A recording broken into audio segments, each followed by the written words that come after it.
यांनी जी 48 आवर्सची नोटीस दाखवलेली आहे त्याच्यामध्ये कोर्टाने असं म्हटलेलं की मंडेला तुम्ही तुमचा रिप्लाय फाईल करा, आर्ग्युमेंट होईल आणि possession of the flat can be given. कारण ही एअर इंडियाची एम्प्लॉईज आहे, परमनंट एम्प्लॉईज आहेत आणि आम्ही ऑलरेडी कोर्टात गेलेलो आहे. यांची कुठलीच ऑर्डर टेनेबल इन लॉ नाही आहे. आणि एअर इंडियाच्या टेनेबल म्हणजे आम्ही गव्हर्नमेंट सर्वंट आहोत.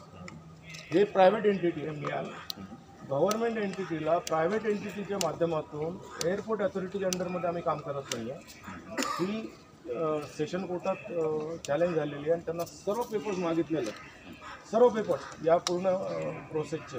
आणि काल जेव्हा आम्ही हायकोर्टात गेलो होतो ह्या मॅडम होत्या तिथे, विचारा त्यांना व्हर्बली काय जजने इन्स्ट्रक्शन दिलेलं आहे. मी इथं पिटिशनर आहे याच्यामध्ये. आणि पहिले जे 13 सील केले होते ते ओपन करायचे, त्याच्यामध्ये जे अंडरटेकिंग असेल ते अंडरटेकिंग डिसाईड होईल मंडेला. आणि गन पॉईंटला सर असं आहे, गन पॉईंटला जर ते असं म्हणत असतील की मला हे ओपन करून पाहिजे, how can it possible? Undertaking म्हणजे काय असतं सर, की अंडरटेकिंग जेव्हा लिहिलं जातं लिगल, अरे ते जबरदस्तीच करून राहिलेलं आहे. 48 आवर्सच्या नोटीसमध्ये काल कोर्टाने क्लिअर कट सांगितलेलं आहे मंडेला आर्ग्युमेंट होईल, त्यांना रिप्लाय फाईल करायला सांगितलेलं आहे. ऐका, तुम्ही त्यांच्याशी बोला, लीगल काय असेल ते ते मॅडम. प्रश्न तो नाही आहे, तुम्ही त्यांना प्रोटेक्शन करून राहिला, बघायला आलो. मान्य आहे ना मॅडम?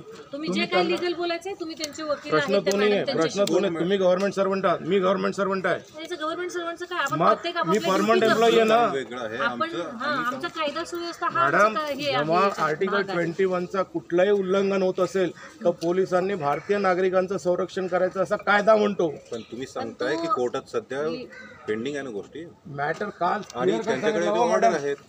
मॅडम सध्या तुमचा विषय जो आहे तुमचा आर्टिकल 21चा त्याच्याबद्दल कोर्टात मॅटर चाललाय. हो ना, हो ना. मग यांची ऑर्डर असं म्हणतं जर कोर्टात काही असेल तर till that time they should not take any action.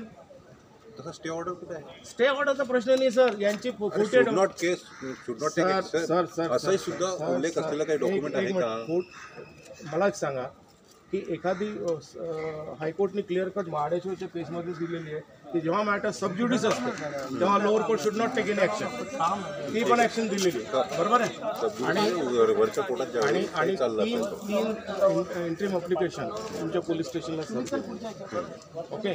आणि तुमच्या पोलीस स्टेशनला सिनियर पीआयने ही प्रोटेक्शन दिल्याच्याबद्दल त्यांना पार्टी करण्यात आली. ठीक आहे ना, ठीक आहे. काल कोर्टामध्ये असं सिद्ध झालेलं आहे की बा ही जी मॅटर आहे याच्यामध्ये जे पहिले सील दाखवलेले आहेत ते सील ओपन का करू नये याच्यावर आर्ग्युमेंट झालं. आणि आता आम्ही जवळपास 73 लोक आहेत, त्यांची अमेंडमेंट लिस्ट दिली की यांच्यावर कुठलीच कारवाई करण्यात येऊ नये. आणि मंडेला यांना सांगितलं आहे की तुम्ही तुमचा रिप्लाय करून मंडेला आर्ग्युमेंटला या. मग जर सबज्युडिस मॅटर आहे, how they are appearing over here? पण त्या 73 मधले आता यामध्ये आहेत का? आहे ना, ते सर्व लिस्ट आहे ना. त्यातले किती आहे? आता 12. मला ते व्हेरीफाय करावं लागेल ना. मी थोडी तुमचं अशा गोष्टींमुळे काही प्रोसेस वगैरे आता ते पण लिगलच चालू आहेत ना. लिगल नाही आहे, ते इलिगल आहे. ऑर्डर आहेत सर. ती मला सांगा, तुम्ही क्वार्टरमध्ये राहत असाल, एक एक्झाम्पल म्हणून सांगतो. XYZ आउटसाईड पार्टीने, गव्हर्नमेंट महाराष्ट्राची नाही, बाहेरच्या व्यक्ती, आणि तुम्हाला नोटीस दिली की घर खाली करा. ॲक्सेप्टेबल आहे? ही PP ॲक्टमध्ये. हा एअर इंडियाने आम्हाला अलॉटमेंट केलेले लेटर्स आहे. कॅन्सलेशन ऑफ अलॉटमेंट कुठे आहे? हा कोर्टाला आम्ही प्रश्न विचारला की जर आम्ही गव्हर्नमेंट एम्प्लॉई आहे आणि 50 वर्षापासून इथे राहतो आहे, ही जी ॲग्रीमेंट झालेली ओंड्याची ही 2006मध्ये झाली होती, कॉलनीच नाही त्याच्यामध्ये, कालच आर्ग्युमेंट झालं.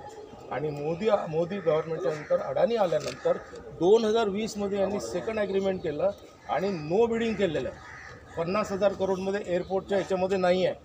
आणि 2024मध्ये जे ॲग्रीमेंट केलं त्याला चॅलेंज केलेलं आहे आणि यांना इन्क्लुडिंग गौतम अडाणीला पार्टी केलेलं आहे की ही एक